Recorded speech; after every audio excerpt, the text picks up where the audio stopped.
ಹೊಸ ಮುಖ್ಯಮಂತ್ರಿಗಳು, ಹೊಸ ಸರ್ಕಾರ, ಹೊಸ ಮಂತ್ರಿಗಳು, ಹೊಸ ಪಡೆ, ಹೊಸ ಉತ್ಸಾಹದೊಂದಿಗೆ ವಿಧಾನಮಂಡಲ ಅಧಿವೇಶನಕ್ಕೆ ಚಾಲನೆ ಸಿಕ್ಕಿದೆ. ಇವತ್ತು ಮೊದಲ ದಿವಸ ಆದ ಕಾರಣದಿಂದಾಗಿ ಅಲ್ಲಿ ಚರ್ಚೆಗಳಿಗೆ ಅವಕಾಶಗಳು ಇರಲಿಲ್ಲ. ಇವತ್ತೇನಿದ್ರೂ ಕೂಡ ಸಂತಾಪ ಸೂಚನೆಗೆ ಮಾತ್ರ ಅದು ಸೀಮಿತ ಆಗಿತ್ತು, ಸಂತಾಪ ಸಲ್ಲಿಕೆಗೆ ಸೀಮಿತ ಆಗಿತ್ತು ಕಲಾಪಗಳು.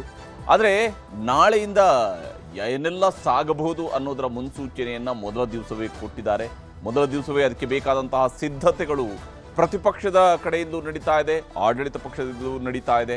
ಒಂದು ರೀತಿಯ ಸಮರಾಭ್ಯಾಸವನ್ನು, ಅಕ್ಷರಶಃ ಸಮರಾಭ್ಯಾಸವನ್ನೇ ಮಾಡ್ತಾ ಇದ್ದಾರೆ ಆಡಳಿತ ಮತ್ತು ಪ್ರತಿಪಕ್ಷಗಳು ಈ ಬಾರಿಯ ಕಲಾಪದ ವಿಚಾರಕ್ಕೆ ಸಂಬಂಧಪಟ್ಟಂತೆ. ಇದರ ನಡುವೆ ಬರುವಂತಹದ್ದು ಸ್ಪೀಕರ್ ಚುನಾವಣೆ, ಸಭಾಪತಿ ಚುನಾವಣೆ, ಈ ಆಯ್ಕೆಯ ಪ್ರಕ್ರಿಯೆಗಳು ಕೂಡ ನಡೆಯುವಂತಹದ್ದಿದೆ. ಹೊಸ ಸರ್ಕಾರ, ಹೊಸ ಮುಖ್ಯಮಂತ್ರಿ, ಹೊಸ ಮಂತ್ರಿಗಳು, ಈ ಮೂಲಕ ಹೊಸತನದೊಂದಿಗೆ, ಹೊಸ ಉತ್ಸಾಹದೊಂದಿಗೆ ವಿಧಾನಮಂಡಲದ ಅಧಿವೇಶನವೂ ಕೂಡ ಶುರುವಾಗಿದೆ. ವಿಧಾನಸಭೆ ಅಧಿವೇಶನದಲ್ಲಿ ಗದ್ದಲಗಳು ಗ್ಯಾರಂಟಿ ಅನ್ನೋದರಲ್ಲಿ ಯಾವುದೇ ಅನುಮಾನಗಳು ಬೇಕಿಲ್ಲ. ಯಾಕೆಂದರೆ ಸರ್ಕಾರ ಮತ್ತು ಪ್ರತಿಪಕ್ಷಗಳ ನಡುವೆ ಅಸ್ತ್ರ ಬ್ರಹ್ಮಾಸ್ತ್ರಗಳೇ ಈಗ ರೆಡಿ ಆಗ್ತಾ ಇದ್ದಾವೆ.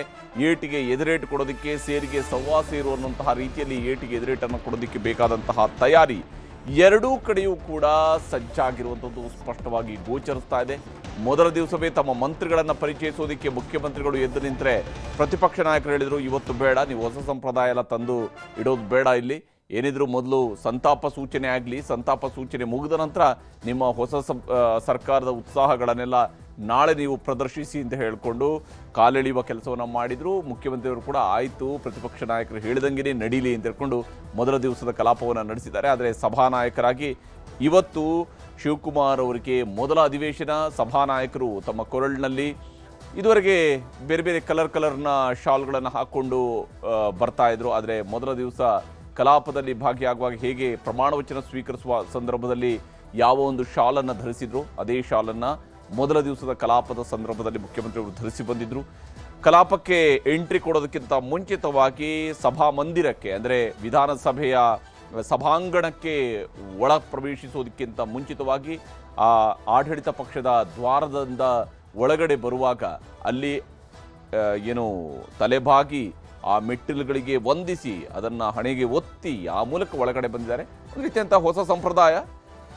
ಎಲ್ರಿಗೂ ಕೂಡ ಅವರದೇ ಆದಂತಹ ನಂಬಿಕೆಗಳಿರ್ತವೆ, ಅವರದೇ ಆದಂತಹ ವಿಶ್ವಾಸಗಳಿರುತ್ತೆ. ಆಯಾ ಕುರ್ಚಿಗಳಲ್ಲಿ ಕುಳಿತಾಗ ಅದಕ್ಕೆ ಪೂರಕವಾಗಿ, ಅದಕ್ಕೆ ಬದ್ಧವಾಗಿ ಕೆಲಸ ಮಾಡುವಂಥದ್ದು ಎಲ್ಲದಕ್ಕಿಂತ ಬಹಳ ದೊಡ್ಡದಾದಂತಹ ನಿರೀಕ್ಷೆ ಕರ್ನಾಟಕದ ಜನರಿಗಿರುವಂಥದ್ದು. ನಿಮ್ಮ ಆಚರಣೆಗಳೆಲ್ಲವೂ ಕೂಡ ಕಾರ್ಯರೂಪಕ್ಕೆ ಬರಲಿ ಅನ್ನುವಂತಹ ನಿರೀಕ್ಷೆಯನ್ನು ಕರ್ನಾಟಕದ ಜನ ಇಟ್ಕೊಳ್ತಾರೆ. ನೀವು ಅದೇ ಪವಿತ್ರ ಭಾವದೊಂದಿಗೆ ಆ ಸ್ಥಾನದಲ್ಲಿ ಕುಳಿತುಕೊಂಡು ಕೆಲಸ ಮಾಡಬೇಕು ಅಂತ ಹೇಳಿ. ಯಾಕಂದರೆ ರಾಜ್ಯ ವಿಧಾನಮಂಡಲ ಅಧಿವೇಶನ ಆರಂಭ ಆಗಿದೆ. ಮೊದಲ ದಿನ ಸಂತಾಪ ಸಲ್ಲಿಕೆಯನ್ನು ಮಾಡಲಾಗಿರುವಂಥದ್ದು. ಮೊದಲ ದಿವಸದ ಕಲಾಪದಲ್ಲಿ ಯಥಾ ಪ್ರಕಾರವಾಗಿ ಅಗಲಿದ ಗಣ್ಯರಿಗೆ ಸಂತಾಪವನ್ನು ಸಲ್ಲಿಸಲಾಗಿದೆ. ಮೃತ ರಾಜಕಾರಣಿಗಳು, ವಿವಿಧ ಕ್ಷೇತ್ರಗಳ ಗಣ್ಯರು, ಇವರೆಲ್ಲರೂ ಕೂಡ ಎರಡೂ ಕಲಾಪಗಳಲ್ಲಿ ಇವತ್ತು ಸಂತಾಪವನ್ನು ಸೂಚಿಸಲಾಗಿದೆ. ವಿಶೇಷವಾಗಿ ಈ ಒಂದು ಶಾಸನ ಸಭೆಯ ಸಿಟ್ಟಿಂಗ್ ಸದಸ್ಯರಾಗಿದ್ದಂತಹ, ಮಂತ್ರಿಯೂ ಕೂಡ ಆಗಿದ್ದಂತಹ ಡಿ ಸುಧಾಕರ್ ಅವರು ಕೂಡ ಮೃತಪಟ್ಟಿರೋದ್ರಿಂದಾಗಿ ಅವರಿಗೆ ಸಂತಾಪವನ್ನು ಸೂಚಿಸಿ ಇವತ್ತು ಗಣ್ಯರಿಗೆಲ್ಲರಿಗೂ ಕೂಡ ಸಂತಾಪವನ್ನು ಸಲ್ಲಿಸಿ ನಂತರ ಕಲಾಪವನ್ನು ಮುಂದೂಡಿಕೆ ಮಾಡಲಾಗಿದೆ. ನಾಳೆಯಿಂದಲೇ ಅಧಿವೇಶನದಲ್ಲಿ ಅಗ್ನಿ ಪರೀಕ್ಷೆ ಮುಖ್ಯಮಂತ್ರಿಯವರಿಗೂ ಕೂಡ ಎದುರಾಗುವಂಥದ್ದಿದೆ. ಯಾಕಂದರೆ ಈ ಬಾರಿಯ ಕಲಾಪದಲ್ಲಿ ಸಾಕಷ್ಟು ವಿಚಾರಗಳನ್ನು ಈಗಾಗಲೇ ಒಂದು ರೀತಿಯಾದಂಥ ತಾಲೀಮು ಅಲ್ಲ, ಬಹಳ ದೀರ್ಘಕಾಲೀನವಾದ ತಾಲೀಮನ್ನು ಮಾಡ್ಕೊಂಡು ಬಂದಿದೆ ಪ್ರತಿಪಕ್ಷ. ಬಹಳಷ್ಟು ವಿಷಯಗಳನ್ನು ಪ್ರಸ್ತಾಪಿಸ್ತಾ ಬಂದಿದೆ. ವಿಶೇಷವಾಗಿ ಈಗ ಕ್ಯಾಬಿನೆಟ್ನಲ್ಲಿ ನಾಗೇಂದ್ರ ಅವರಿಗೆ ಅವಕಾಶ ಮಾಡಿಕೊಟ್ಟಿರೋದ್ರಿಂದಾಗಿ ಅದು ಕೂಡ ಒಂದು ಪ್ರಬಲ ಅಸ್ತ್ರವಾಗಿ ಪ್ರತಿಪಕ್ಷಕ್ಕೆ ಸಿಕ್ಕಿದೆ. ಆ ಮೂಲಕವಾಗಿ ಹೋರಾಟ ಮಾಡ್ತಾರೆ. ಪರಸ್ಪರ ಟೀಕೆ, ಆರೋಪ, ಪ್ರಶ್ನೆಗಳ ಸುರಿಮಳೆಯಾಗುವಂತಹ ಸಾಧ್ಯತೆಗಳು ಕೂಡ ಇದ್ದೇ ಇರುವಂಥದ್ದು. ಅದಕ್ಕೆ ಬೇಕಾದಂತಹ ತಯಾರಿಗಳನ್ನು ಈಗಾಗಲೇ ಮಾಡಿಕೊಂಡೇ ಬಂದಿದ್ದಾರೆ. ವಿಶೇಷವಾಗಿ ಅಸ್ತ್ರ ಪ್ರತ್ಯಸ್ತ್ರಗಳು ಏನೇನಿದ್ದಾವೆ ಅನ್ನುವಂಥದ್ದನ್ನು ನಾವಿಲ್ಲಿ ಗಮನಿಸಬೇಕು. ಸಚಿವ ಬಿ ನಾಗೇಂದ್ರ ರಾಜೀನಾಮೆಗೆ ಪಟ್ಟು ಹಿಡಿಯುವಂಥ ಕೆಲಸವನ್ನು ಪ್ರತಿಪಕ್ಷ ಭಾರತೀಯ ಜನತಾ ಪಕ್ಷ ಮಾಡುವಂಥದ್ದು ನಿಶ್ಚಿತ. ಯಾಕಂದರೆ ಬಿಜೆಪಿ ರಾಜ್ಯಾಧ್ಯಕ್ಷ BY ವಿಜೇಂದ್ರ ಅವರು, ಹಾಗೆಯೇ ಪ್ರತಿಪಕ್ಷ ನಾಯಕ ಆರ್ ಅಶೋಕ್ ಅವರು, ಇವರಿಬ್ಬರು ಕೂಡ ಈ ವಿಚಾರದಲ್ಲಿ ಬಹಳ ಸೀರಿಯಸ್ ಆಗಿ ವಿಚಾರವನ್ನು ಕೈಗೆತ್ತಿಕೊಂಡು ರಾಜೀನಾಮೆಯನ್ನು ಪಡ್ಕೊಳ್ಳೇಬೇಕು ಅನ್ನುವಂತಹ ನಿಟ್ಟಿನಲ್ಲಿ ಹೋರಾಟವನ್ನು ಮಾಡೋದಕ್ಕೆ ರೆಡಿಯಾಗಿದ್ದಾರೆ. ವಾಲ್ಮೀಕಿ ಹಗರಣದ ಸಂಪೂರ್ಣ ಹಣವೂ ಕೂಡ ವಸೂಲಾಗಿದೆ. ಒಂದು ಬಿಡಿಗಾಸನ್ನು ಕೂಡ ಉಳಿಸದಂತೆಯೇ ಸಂಪೂರ್ಣವಾಗಿ ವಸೂಲಾಗಿದೆ. ಆದರೆ ಅದರಲ್ಲಿ 1 ರೂಪಾಯಿಯೂ ಕೂಡ ಬಿ ನಾಗೇಂದ್ರ ಅವರಿಂದ ವಸೂಲಾಗಿರುವಂಥದ್ದಲ್ಲ. ಹಾಗಾಗಿ ನಾಗೇಂದ್ರ ಅವರಿಗೂ ಇದಕ್ಕೂ ಸಂಬಂಧ ಇಲ್ಲ ಅನ್ನುವಂಥ ಸಮರ್ಥನೆ ಕಾಂಗ್ರೆಸ್ ಕಡೆಯಿಂದ ಇದ್ದೇ ಇದೆ. ಇನ್ನು ಕಾವೇರಿ ನದಿ ನೀರು ಹಂಚಿಕೆ ವಿವಾದವನ್ನು ಕೂಡ ಪ್ರತಿಪಕ್ಷಗಳವರು ಪ್ರಸ್ತಾಪಿಸಬಹುದು. ನಿಮ್ಮ ಅಡ್ಜಸ್ಟ್ಮೆಂಟ್ ರಾಜಕಾರಣಗಳ ಬಗ್ಗೆ ಪ್ರಸ್ತಾಪ ಆಗಬಹುದು. ವಿಶೇಷವಾಗಿ ತಮಿಳುನಾಡಿನಲ್ಲೂ ಕೂಡ ಕಾಂಗ್ರೆಸ್ ಸರ್ಕಾರ ಅಂದರೆ ಮೈತ್ರಿ ಸರ್ಕಾರ ಇರೋದ್ರಿಂದಾಗಿ ಅದ ವಿಚಾರವನ್ನು ಪ್ರಸ್ತಾಪ ಮಾಡಬಹುದು. ಆದರೆ ಕಾವೇರಿ ಮೇಕೆದಾಟು ವಿಚಾರದಲ್ಲಿ ಸರ್ಕಾರ ತನ್ನ ನಿಲುವನ್ನು ಅತ್ಯಂತ ಸ್ಪಷ್ಟವಾಗಿ ಹೊಂದಿದೆ. ಕೇಂದ್ರ ಸರ್ಕಾರದಿಂದ ನೆರವು ತಗೊಂಡು ಬನ್ನಿ, ನೀವು ಆ ಮೂಲಕ ಮೇಕೆದಾಟು ಯೋಜನೆಗೆ ನೀವು ಅವಕಾಶವನ್ನು ಮಾಡಿಕೊಡಿಸಿ ಅನ್ನುವಂಥದ್ದನ್ನು ವಿಶೇಷವಾಗಿ ಮುಖ್ಯಮಂತ್ರಿಯವರು ಪ್ರಸ್ತಾಪ ಮಾಡಬಹುದು. ರಾಜ್ಯದ ಬರ ಪರಿಸ್ಥಿತಿ ಬಗ್ಗೆ ಸರ್ಕಾರಕ್ಕೆ ಬಿಸಿ ಮುಟ್ಟಿಸೋದಕ್ಕೆ ಪ್ರತಿಪಕ್ಷಗಳು ಅಸ್ತ್ರವನ್ನು ರೆಡಿ ಮಾಡಿಕೊಂಡಿದ್ದಾವೆ. ಗ್ಯಾರಂಟಿ ಮತ್ತು ಸಾಧನೆಗಳನ್ನು ಅನಾವರಣ ಮಾಡ್ತಾನೆ ಹೇಗೆಲ್ಲ ಬರ ಪರಿಸ್ಥಿತಿಯನ್ನು ನಿಭಾಯಿಸೋದಕ್ಕೆ ಸರ್ಕಾರ ಕೆಲಸ ಮಾಡಿದೆ ಅನ್ನೋದನ್ನು ಮುಖ್ಯಮಂತ್ರಿಯವರು ಅವರ ಸರ್ಕಾರ ಹೇಳ್ಬೋದು, ಉಪಮುಖ್ಯಮಂತ್ರಿಯವರು ಹೇಳ್ಬೋದು. ಬಿಡದಿ ಟೌನ್ಶಿಪ್ ವಿರುದ್ಧದ ಹೋರಾಟವನ್ನು ಬಹಳ ತೀವ್ರಗೊಳಿಸೋದಕ್ಕೆ ಬೇಕಾದಂಥ ತಯಾರಿ ವಿಶೇಷವಾಗಿ JDS ಕಡೆಯಿಂದ ನಡೆದಿದೆ. ಹಾಗೂ ಭಾರತೀಯ ಜನತಾ ಪಕ್ಷವು ಕೂಡ ಈ ವಿಚಾರದಲ್ಲಿ ತನ್ನದೇ ಆದಂತಹ ತಂತ್ರಗಾರಿಕೆಯನ್ನು ರೂಪಿಸಿದೆ. ಬಿಡದಿ ಟೌನ್ಶಿಪ್ JDS BJPಯ ಪಾತ್ರಗಳನ್ನು ಸಂಪೂರ್ಣವಾಗಿ ಬಿಚ್ಚಿಡೋದಕ್ಕೆ ಮುಖ್ಯಮಂತ್ರಿಯವರು ಕೂಡ ತಯಾರಿಯನ್ನು ಮಾಡ್ಕೊಂಡಿದ್ದಾರೆ. ಅದಕ್ಕೆ ಬೇಕಾದಂತಹ ಹಿಂದಿನ ದಾಖಲೆಗಳನ್ನು, ಯಾರ್ಯಾರ ಭಾಷಣಗಳನ್ನು, ಸರ್ಕಾರಗಳ ನಿರ್ಧಾರಗಳನ್ನು, ಆಯಾ ಕಾಲದ ನಿಲುವುಗಳನ್ನು ಇವೆಲ್ಲವನ್ನು ಕೂಡ ತಯಾರಿ ಮಾಡಿಕೊಂಡೇ ಇದ್ದಾರೆ ಆಗಲೇ ಮುಖ್ಯಮಂತ್ರಿಯವರು. ಇನ್ನು ಅನುದಾನದ ಹಂಚಿಕೆಯಲ್ಲಿ ತಾರತಮ್ಯ ಆಗ್ತಾ ಇದೆ ಅನ್ನುವಂತಹ ಪ್ರತಿಪಕ್ಷಗಳ ಅಸ್ತ್ರ ಯಥಾಪ್ರಕಾರವಾಗಿ ಸರ್ಕಾರದ ವಿರುದ್ಧ ಪ್ರಯೋಗ ಆಗುತ್ತೆ. ಕೇಂದ್ರ ಸರ್ಕಾರದಿಂದ ಆಗ್ತಿರುವಂತಹ ಅನುದಾನ ತಾರತಮ್ಯದ ಬಗ್ಗೆ ಆಡಳಿತ ಪಕ್ಷವೂ ಕೂಡ ಕೌಂಟರ್ ಅಟ್ಯಾಕ್ ಅನ್ನು ಮಾಡೋದಕ್ಕೆ ಬೇಕಾದಂಥ ತಯಾರಿಗಳನ್ನು ಮಾಡಿಕೊಂಡಿದೆ. ಹೀಗೆ ಎಲ್ಲ ರೀತಿಯಾದಂತಹ ಒಂದು ಪೈಪೋಟಿಗೆ ಈ ಬಾರಿಯ ಸದನ ಸಜ್ಜಾಗ್ತಾ ಇರುವಂಥದ್ದು. ಆ ರೀತಿಯಾದಂತಹ ಒಂದು ಸಂಘರ್ಷಕ್ಕೆ, ಈ ಬಾರಿಯ ಸಮರಕ್ಕೆ ಸಜ್ಜಾಗಿದೆ ಸದನ. KPSC ಪರೀಕ್ಷೆಯಲ್ಲಿ ನಡೆದಿರುವಂಥ ಅಕ್ರಮದ ಬಗ್ಗೆ ಪ್ರತಿಪಕ್ಷಗಳು ಮಾತಾಡಬಹುದು. ದೆಹಲಿ ವಿದ್ಯಾರ್ಥಿಗಳ ಮೇಲಿನ ಲಾಠಿ ಚಾರ್ಜನ್ನು ಸರ್ಕಾರದ ಕಡೆಯಿಂದಲೂ ಕೂಡ ಪ್ರಸ್ತಾಪ ಮಾಡಬಹುದು. ಹೀಗೆ ಏಟಿಗೆ ಎದುರೇಟು ಕೊಡುವಂತಹ ಕೆಲಸವನ್ನು ಎರಡೂ ಕಡೆಯವರು ಮಾಡೋದಕ್ಕೆ ತಯಾರಿಗಳನ್ನು ಮಾಡಿದ್ದಾರೆ. ಆ ನಿಟ್ಟಿನಲ್ಲಿ ತಯಾರಿಗಳಾಗಿದ್ದಾವೆ. ಶಾಸಕರಿಗೆ ಹಣ ಹಂಚಿಕೆ ವಿಳಂಬ ಆಗ್ತಾ ಇರೋದ್ರ ಬಗ್ಗೆಯೂ ಕೂಡ ಪ್ರಸ್ತಾಪ ಮಾಡಬಹುದು. SIR ಪರಿಷ್ಕರಣೆಯಲ್ಲಿರುವಂತಹ ಲೋಪದೋಷಗಳನ್ನು ಸರ್ಕಾರ ಪ್ರಸ್ತಾಪ ಮಾಡಬಹುದು. ಹೀಗೆ ಬಹಳಷ್ಟು ವಿಚಾರಗಳು ಎರಡೂ ಕಡೆಯ ಬತ್ತಳಿಕೆಯಲ್ಲಿ ಬೇಕಷ್ಟು ಅಸ್ತ್ರಗಳು ರೆಡಿಯಾಗಿದ್ದಾವೆ. ಇನ್ನು ಇವತ್ತಿನ ಸದನಕ್ಕೆ ಸಂಬಂಧಪಟ್ಟಂತೆ, ಕಲಾಪಕ್ಕೆ ಸಂಬಂಧಪಟ್ಟಂತೆ ಯುದ್ಧಕ್ಕೆ ಬೇಕಾದಂಥ ತಯಾರಿಯನ್ನು ಕೂಡ ಮಾಡಿಕೊಳ್ಳಲಾಗಿದೆ. ಸರ್ಕಾರದ ವಿರುದ್ಧ ಮುಗಿಬೀಳೋದಕ್ಕೆ ಮೈತ್ರಿ ನಾಯಕರುಗಳು ಸಿದ್ಧತೆಯನ್ನು ಮಾಡಿಕೊಂಡಿದ್ದಾರೆ. ವಿಶೇಷವಾದಂತಹ ಸಭೆಗಳು ಈ ನಿಟ್ಟಿನಲ್ಲಿ ನಡೆದಿದ್ದಾವೆ. ಸಂಜೆ ಖಾಸಗಿ ಹೋಟೆಲ್ನಲ್ಲಿ BJP ಶಾಸಕಾಂಗ ಪಕ್ಷದ ಸಭೆಯನ್ನು ಕೂಡ ಕರೆಯಲಾಗಿದೆ. ಆ ಸಭೆಯಲ್ಲೂ ಕೂಡ ಪರ್ಟಿಕ್ಯುಲರ್ ಆಗಿ ಯಾರ್ಯಾರು ಯಾವ್ಯಾವ ವಿಚಾರಗಳನ್ನು ಪ್ರಸ್ತಾಪ ಮಾಡಬಹುದು ಅನ್ನುವುದರ ಬಗ್ಗೆಯೂ ಕೂಡ ಚರ್ಚೆಗಳನ್ನು ಭಾರತೀಯ ಜನತಾ ಪಕ್ಷದ ನಾಯಕರುಗಳು ಮಾಡಿಕೊಳ್ಳಬಹುದು. ವಿಧಾನಸಭೆ ಮತ್ತು ವಿಧಾನ ಪರಿಷತ್ ಸದಸ್ಯರಿಗೆ ನಾಯಕರು ತಮ್ಮದೇ ಆದಂತಹ ಮಾರ್ಗದರ್ಶನವನ್ನು ಕೊಡಬಹುದು. ಏನೆಲ್ಲ ವಿಚಾರಗಳನ್ನು ಕೈಗೆತ್ತಿಕೊಳ್ಳಬೇಕು, ಸದನದಲ್ಲಿ ಸರ್ಕಾರಕ್ಕೆ ಹೇಗೆಲ್ಲ ಬಿಸಿ ಮುಟ್ಟಿಸಬೇಕು, ಮತ್ತು ಸಭಾಪತಿ ಚುನಾವಣೆ, ಸ್ಪೀಕರ್ ಚುನಾವಣೆಯ ಸಂದರ್ಭದಲ್ಲಿ ವಹಿಸಬೇಕಾದಂತಹ ಪಾತ್ರದ ಬಗ್ಗೆಯೂ ಕೂಡ, ಅಂದರೆ ಆ ಸಂದರ್ಭದಲ್ಲೂ ಕೂಡ ಸದನವನ್ನು ಹೇಗೆ ಬಳಕೆ ಮಾಡಿಕೊಳ್ಬೇಕು ಅನ್ನುವಂತಹ ನಿಟ್ಟಿನಲ್ಲೂ ಕೂಡ ಚರ್ಚೆಗಳಾಗಬಹುದು. ಸದನದ ಒಳಗೂ ಹೊರಗೂ ಯಾವ ರೀತಿಯಲ್ಲಿ ಹೋರಾಟವನ್ನು ಮಾಡಬೇಕು ಎಂಬುದರ ಬಗ್ಗೆಯೂ ಕೂಡ ಚರ್ಚೆಗಳನ್ನು ನಡೆಸೋದಕ್ಕೆ ತಯಾರಿಯನ್ನು ಮಾಡಿಕೊಂಡಿದ್ದಾರೆ. ವಿಶೇಷವಾಗಿ ಈ ಯುದ್ಧಕ್ಕೆ ಸರ್ಕಾರವು ಕೂಡ ಸಿದ್ಧತೆಯನ್ನು ಮಾಡಿಕೊಂಡಿದೆ.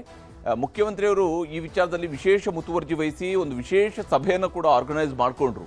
ಆ ಸಭೆಯಲ್ಲಿ ಹಿರಿಯ ನಾಯಕರುಗಳು ಕೂಡ ಉಪಸ್ಥಿತರಿದ್ದರು, ಸಚಿವರುಗಳು ಉಪಸ್ಥಿತರಿದ್ದರು. ಇವರೆಲ್ಲರ ಮೂಲಕವಾಗಿ ಮಾರ್ಗದರ್ಶನವನ್ನು ಪಡ್ಕೊಳ್ಳಲಾಗಿದೆ. ಪ್ರತಿಪಕ್ಷಗಳ ಟೀಕೆ, ಪ್ರಶ್ನೆಗಳಿಗೆ ಉತ್ತರ ಕೊಡೋದಕ್ಕೆ ಬೇಕಾದಂತಹ ಸಿದ್ಧತೆಯನ್ನು ಸರ್ಕಾರ ಮಾಡಿಕೊಂಡಿದೆ.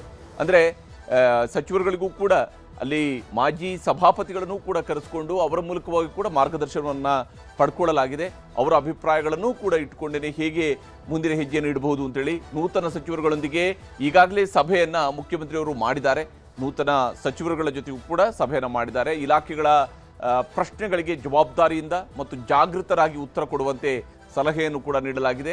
ವಿಶೇಷವಾಗಿ ಬಿಡದಿ ಪಾದಯಾತ್ರೆ ಪ್ರಶ್ನೆಗಳಿಗೆ ಕೌಂಟರ್ ಕೊಡೋದಕ್ಕೆ ಶಾಸಕರ ಪಡೆ ಸಿದ್ಧತೆಯನ್ನು ಮಾಡಿಕೊಂಡಿದೆ. ಅಂದರೆ ಅದಕ್ಕೆ ಬೇಕಾದಂಥದ್ದೇ ಒಂದು ಟೀಮನ್ನು ರೆಡಿ ಮಾಡಿಕೊಂಡಿದ್ದಾರೆ ಮುಖ್ಯಮಂತ್ರಿಯವರು.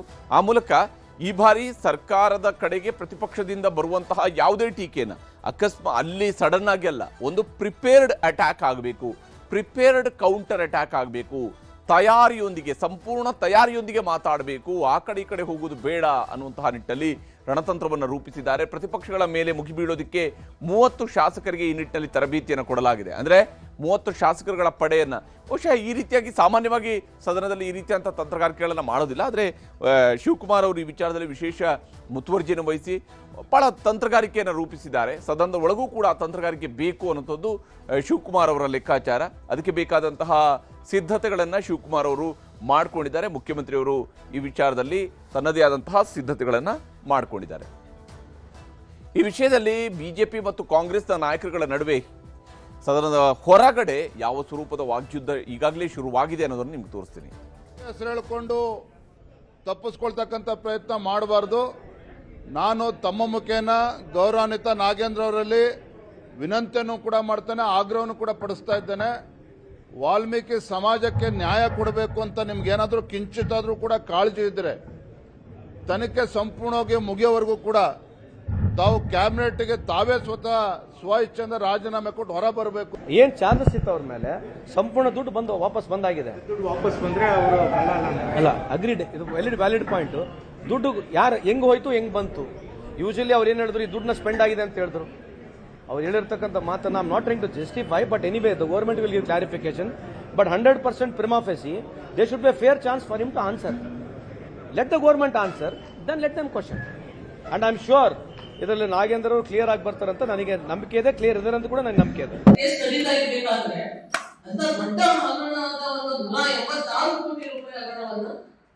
ಇವತ್ತು ಪುನಃ ಅವರು ಆ ಒಂದು ನಿಟ್ಟಿನಲ್ಲಿ ಅವರು ಅಪರಾಧ ಮಾಡಿದ್ರು ಮತ್ತೆ ಸೇರಿಸಿಕೊಂಡು ಈ ರೀತಿ ಎಲ್ಲ ಮಾಡ್ತಾ ಇರೋದು ಯಾವ ಇರ್ತಾರೆ ಸ್ವಾತಂತ್ರ್ಯ ಅಂತ ಅವರು ಹೇಳಬೇಕು. ಒಂದು ಅವರನ್ನು ಕೈ ಬಿಡಬೇಕಂತ ಹೇಳಿ ಈಗ ಬಿಜೆಪಿಯವರಿಗೆ ಸರ್ಕಾರ ಬಗ್ಗೆ ಹೇಳಕ್ಕೆ ಏನು ವಿಷಯ ಇಲ್ಲ. ಇವಾಗ ನಾಗೇಂದ್ರ ಅವರು ಮುಗ್ದಿರುವಂತ ಒಂದು ಅಧ್ಯಾಯ. ಹೀಗೆ ಸರ್ಕಾರಕ್ಕೆ ಇದು ಮುಗಿದ ಅಧ್ಯಾಯ, ಆದರೆ ಪ್ರತಿಪಕ್ಷಕ್ಕೆ ಇದು ಜೀವಂತವಿರುವಂತಹ ಅಸ್ತ್ರ. ಇನ್ನು ಸಭಾಪತಿ ಹುದ್ದೆಗೆ ಆಡಳಿತ ಮತ್ತು ಪ್ರತಿಪಕ್ಷಗಳ ಕಡೆಯಿಂದ ಅಭ್ಯರ್ಥಿಗಳು ಕೂಡ ಅಖಾಡಕ್ಕೆ ಇಳಿದಿದ್ದಾರೆ. ಇವತ್ತು ಸರ್ಕಾರದ ಕಡೆಯಿಂದ ಅಂದರೆ ಆಡಳಿತ ಪಕ್ಷದ ಕಡೆಯಿಂದ ಸ್ಪೀಕರ್ ಹುದ್ದೆಗೂ ಕೂಡ ನಾಮಪತ್ರ ಸಲ್ಲಿಕೆ ಆಗಿದೆ. ಹಾಗೆಯೇ ಸಭಾಪತಿ ಹುದ್ದೆಗೂ ಕೂಡ ನಾಮಪತ್ರವನ್ನು ಸಲ್ಲಿಕೆ ಮಾಡಲಾಗಿದೆ. ಸಭಾಪತಿ ಹುದ್ದೆಗೆ ಪ್ರತಿಪಕ್ಷದವರು ಕೂಡ ನಾಮಿನೇಷನ್ ಅನ್ನು ಹಾಕಿದ್ದಾರೆ. ಕಾಂಗ್ರೆಸ್ ಅಭ್ಯರ್ಥಿಯಾಗಿ MA ಸಲೀಂ ಅಹಮದ್ ಅವರು ಇವತ್ತು ಅಭ್ಯರ್ಥಿಯಾಗಿ ಸಭಾಪತಿ ಚುನಾವಣೆಗೆ ನಾಮಪತ್ರವನ್ನು ಸಲ್ಲಿಸಿದ್ದಾರೆ. NDA ಅಭ್ಯರ್ಥಿಯಾಗಿ PH ಪೂಜಾರ ಅವರು ಇವತ್ತು ದೋಸ್ತಿ ಪಡೆಯ ಕಡೆಯಿಂದ ಅಭ್ಯರ್ಥಿಯಾಗಿ ಅಖಾಡಕ್ಕೆ ಇಳಿದಿದ್ದಾರೆ. ಇಬ್ಬರು ಅಭ್ಯರ್ಥಿಗಳು ಈಗ ಅಖಾಡದಲ್ಲಿ ಇರುವಂಥದ್ದು. ಪೂಜಾರ ಅವ್ರನ್ನ ಪ್ರತಿಪಕ್ಷದವರು ಹಾಗೂ ಆಡಳಿತ ಪಕ್ಷದವರು ಸಲೀಂ ಅಹಮದ್ ಅವರನ್ನ. ಇನ್ನು ನಾಮಪತ್ರ ಸಲ್ಲಿಕೆಗೂ ಮುಂಚಿತವಾಗಿ ಬಸವರಾಜ ಹೊರಟ್ಟಿ ಜೊತೆಗೂ ಕೂಡ ಸಲೀಂ ಅಹಮದ್ ಅವರು ಮಾತುಕತೆಯನ್ನು ನಡೆಸಿದ್ದಾರೆ. ಹಾಗೆಯೇ ಮತ್ತೊಂದು ಕಡೆಯಲ್ಲಿ ವಿಧಾನ ಸಭೆಯ ಸ್ಪೀಕರ್ ಹುದ್ದೆಗೂ ಕೂಡ ಈಗಾಗಲೇ GS ಪಾಟೀಲ್ರು ನಾಮಪತ್ರವನ್ನು ಸಲ್ಲಿಕೆ ಮಾಡಿದ್ದಾರೆ. ವಿಧಾನ ಪರಿಷತ್ನ ಮೊದಲ ಸಾಲಿನ 3ನೇ ಸೀಟ್ನಲ್ಲಿ ಕುಳಿತಿದ್ದಂತಹ ಹೊರಟ್ಟಿಯವರ ಜೊತೆಗೆ ಸಲೀಂ ಅಹಮದ್ ಅವರು ಹೋಗಿ ಅವರ ಒಂದು ವಿಶ್ವಾಸಕ್ಕೆ ತೆಗೆದುಕೊಳ್ಳುವ, ಅವರನ್ನ ಮಾತನಾಡಿಸುವ, ಸೌಹಾರ್ದಯುತವಾಗಿ ಮಾತನಾಡಿಸುವಂಥ ಕೆಲಸವನ್ನು ಮಾಡಿದ್ದಾರೆ. ಇಲ್ಲಿ ಮುನಿಸಿಕೊಂಡವರ ಜೊತೆಗೆ ಮೀಟಿಂಗು ಕೂಡ, ಮುನಿಸಿಕೊಂಡವರದ್ದೇ ಒಂದು ಮೀಟಿಂಗ್ ಕೂಡ ನಡೀತಾ ಇದೆ. ಸಚಿವ ಸ್ಥಾನ ಸಿಗದವರ ಅಸಮಾಧಾನ ಯಥಾಪ್ರಕಾರವಾಗಿ ಮುಂದುವರೆದಿದೆ. ವಿಶೇಷವಾಗಿ ಸೋಮವಾರ ಸಭೆಯನ್ನು ಸಮಾನ ಮನಸ್ಕ ಶಾಸಕರುಗಳು ಕರೆದಿದ್ದಾರೆ. ನಾಡಿದ್ದು ಸೋಮವಾರದಂದು ಒಂದು ಸಭೆಯನ್ನು ಸೇರಿ ಅದರಲ್ಲಿ ಮಾತನಾಡೋಣ ಅಂತೇಳಿ ಚಿಕ್ಕಬಳ್ಳಾಪುರ, ಕೋಲಾರ ಭಾಗದ ಶಾಸಕರು ಈ ಸಭೆಯನ್ನು ನಡೆಸ್ತಾರೆ.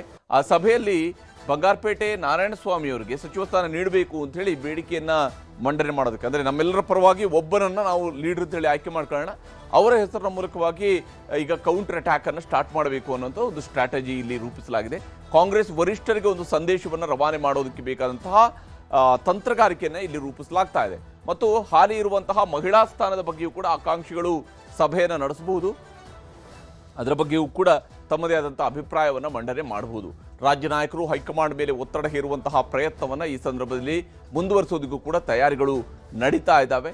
ಹಾಗೇನಾದರೂ ಬದಲಾವಣೆಗಳಾಯಿತು ಅಂತ ಹೇಳಿದ್ರೆ ಆವಾಗ ಬಂಗಾರಪೇಟೆ ನಾರಾಯಣಸ್ವಾಮಿಯವ್ರನ್ನು ಕೂಡ ನೀವು ಮಂತ್ರಿ ಮಾಡಬೇಕು, ಮಹಿಳಾ ಕೋಟದಲ್ಲಿ ಬೇರೆ ಯಾರನ್ನಾದರೂ ಮಾಡಿ ಅನ್ನುವಂತಹ ಒಂದು ಒತ್ತಾಯವನ್ನು ಮಾಡೋದಕ್ಕೆ ಬೇಕಾದಂತಹ ತಯಾರಿಯನ್ನು ಆಡಳಿತ ಪಕ್ಷದ ಸದಸ್ಯರುಗಳು ಮಾಡಿಕೊಂಡಿದ್ದಾರೆ. ಹೀಗೆ ಸಮರಕ್ಕೆ ಬೇಕಾದಂಥ ಸಿದ್ಧತೆ ಒಂದಾದರೆ ಉಪಸಮರಗಳು ಅಲ್ಲಲ್ಲಿ ನಡೀತಾ ಇರ್ತವೆ. ಅವರವ್ರದ್ದೇ ಆದಂತಹ ಮೀಟಿಂಗ್ಗಳು, ಅದರ ಮೂಲಕವಾಗಿ ತಮ್ಮ ಪಕ್ಷದವರ ಮೇಲೆ ಏನೇನು ಒತ್ತಡವನ್ನು ತರಬೇಕು ಅನ್ನೋಂತಹ ಪ್ರಯತ್ನವೂ ಕೂಡ ಸಾಗ್ತಾ ಇರುವಂಥ